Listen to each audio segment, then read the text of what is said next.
Hello नमस्कार सबैजनालाई नमस्ते भन्न चाहन्छु। हाम्रो चाहिँ ब्रेकफास्ट भइसक्यो भर्खरै है। हाम्रो जेठाले ब्रेकफास्ट खाने हुनुहुन्छ। म भने लागेँ अब टाइल कटिङतिर।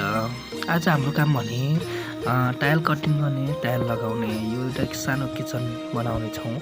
यो किचन डाइनिङ हो। टाइल लाउने अनि कटिङ गर्ने काम गरेर आएको छौँ। कटिङ पनि भइसक्यो। अब भने मैले त्यो ऱ्याकको किचन ऱ्याकको ठाडोपट्टि हाल्नेछु, यसरी लाउनेछु। कस्तो देखिन्छ त है साथीहरू? जस्तो देखिन्छ त्यस्तै प्रतिक्रिया कमेन्ट छोड्नुहोला। राम्रो लाउनुहुन्छ तपाईँहरूले भने यसरी लाउनुपर्छ भनेर मलाई कमेन्ट पनि छोडिदिनु होला। किनभने अझै ममा त्यो तपाईँहरूको कमेन्टले ममा अझै निखारता आउनेछ। काम भनेको सबै नै गर्नुपर्छ भन्छु मैले। यस्तो छ, किचन चाहिँ यस्तो छ। यो चाहिँ पट्टी हो अनि यो घोला फोहोर भयो। मैले कर्नाको सहायताबाट सफा गर्ने गर्छु। यो यताउताबाट